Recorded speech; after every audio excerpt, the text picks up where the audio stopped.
أعوذ بالله من الشيطان الرجيم. بسم الله الرحمن الرحيم. ولئن سألتهم من خلق السماوات والأرض وسخر الشمس والقمر ليقولن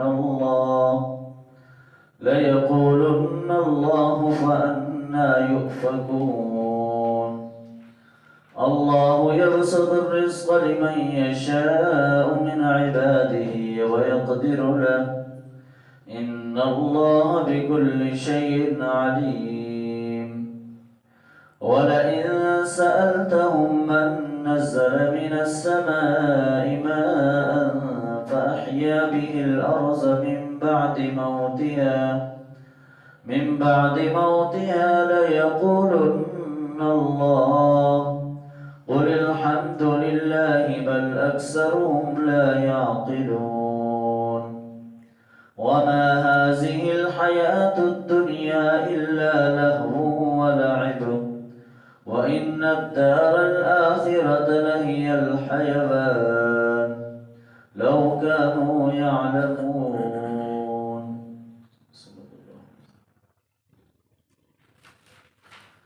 وَلَئِنْ سَأَلْتَهُمْ مَنْ خَلَقَ السَّمَاوَاتِ وَالْأَرْضَ،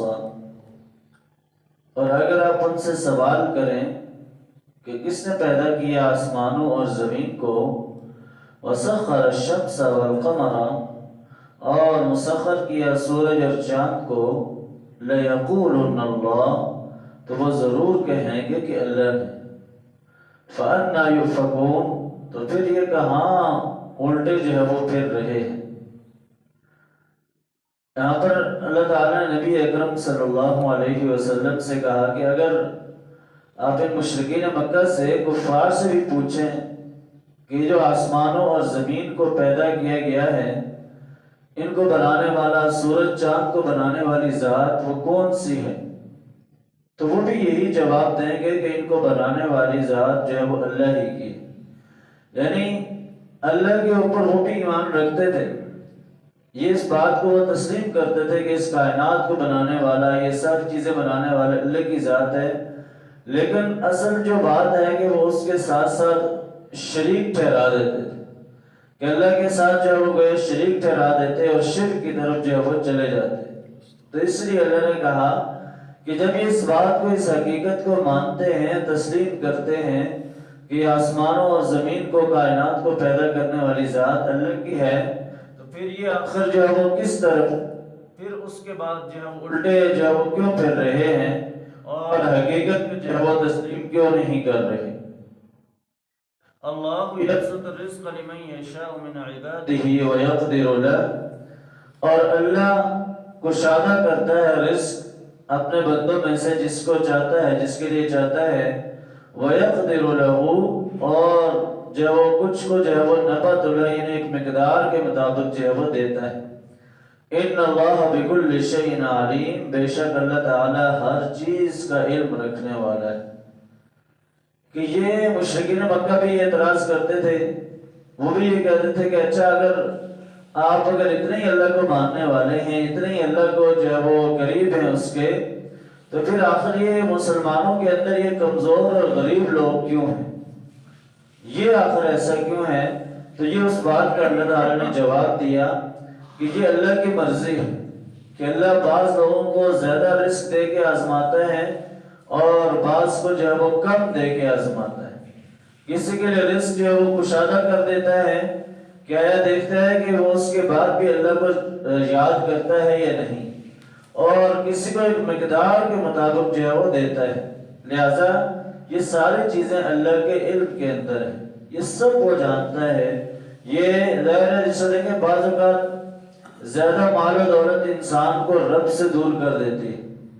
اور بعض اوقات جو ہے وہ ایسے بھی ہو سکتا ہے کہ بہت زیادہ فقر و فاقہ بھی انسان کو جو ہے وہ کفر کی طرف لے جائے۔ تو یہ انسان کے لیے ایک آزمائش ہے کہ آیا وہ خوشحالی کے اندر بھی اپنے رب کو یاد کرتا ہے یا نہیں، اور آیا وہ اگر اس کو تنگی ہے، فاقے لگ رہے ہیں، تو اس حال میں وہ کسی اور طرف دوڑتا ہے یا اپنے رب کی طرف رجوع کرتا ہے۔ اگر وہ ان دونوں حالات کے اندر، چاہے کسی کو زیادہ دیا گیا ہو یا کم دیا گیا ہو، جو بھی اس کی کیفیت ہو، اگر اس کے باوجود بھی اللہ کو نہ بھولے تو حقیقی معنوں کے اندر بندہ مومن کہلانے کا اقدار وہی ہے کہ جو ہر حال میں اللہ کو جو ہے وہ یاد رکھے،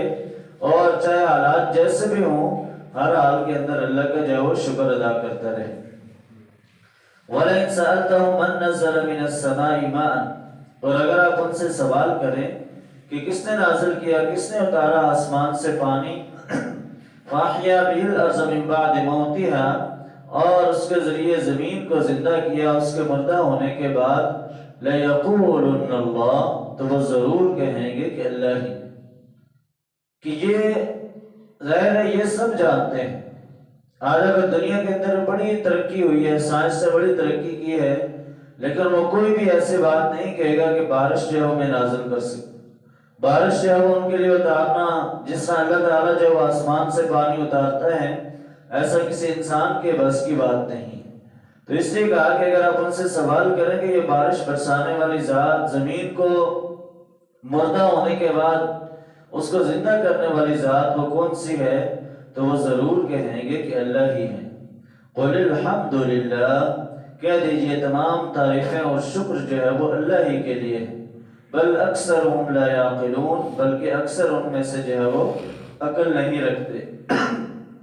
یعنی یہ جو ان کو کہا کہ عقل نہیں رکھتے، اس سے مراد یہ ہے کہ یہ ساری چیزیں ماننے کے باوجود وہ مانتے ہیں کہ زمین و آسمان کو پیدا کرنے والی ذات اللہ کی ہے، رزق دینے والی ذات اللہ کی ہے، اور اسی طرح بارش برسانے والی ذات اللہ کی ہے،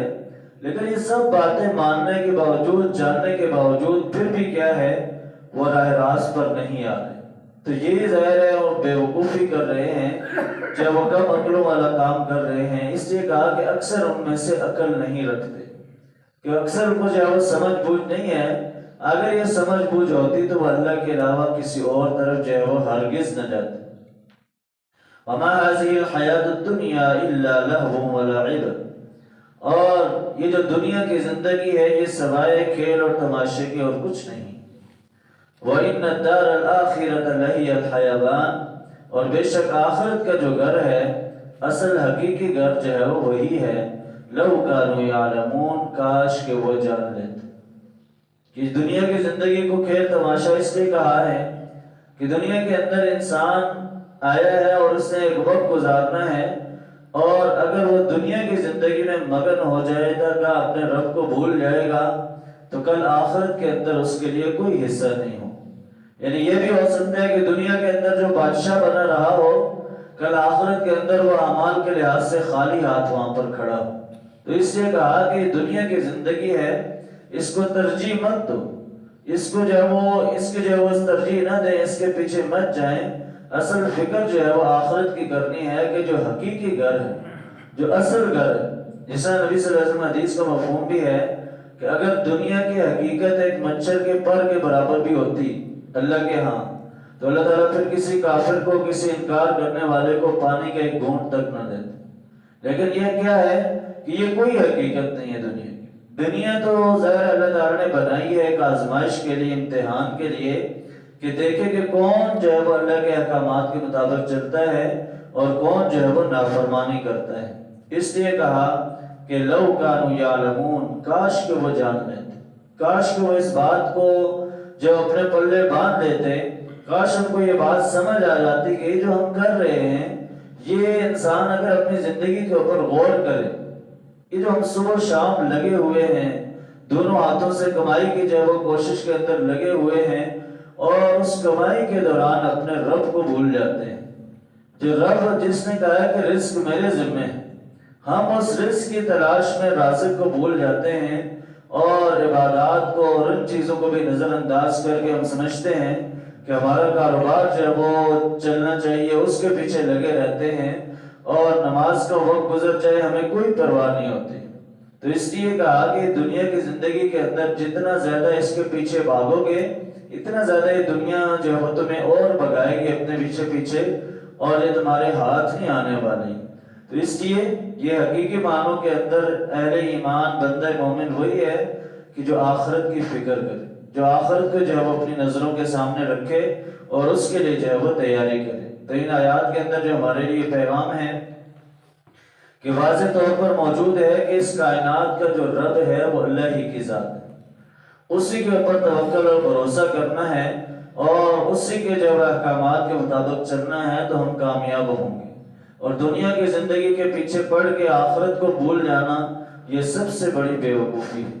یہ سب سے بڑی کم عقلی ہے۔ اور اگر جو دنیا کے پیچھے لگ کے وہ سمجھے کہ میں دنیا کے اندر کامیاب ہو جاؤں، آخرت کو بھول جائے، تو اس سے بڑا کم عقل انسان، اس سے بڑا گھاٹے کا سودا کرنے والا انسان اور کوئی نہیں ہو سکتا ہے۔ اس سے انسان کو دنیا اور آخرت کے اندر، دنیا کے اندر وہ اعمال کرنے کے جس سے اللہ تعالیٰ اس سے راضی ہو، تاکہ آخرت کے اندر وہ کامیاب لوگوں کی فہرست کے اندر شامل ہو سکے۔ اللہ تعالیٰ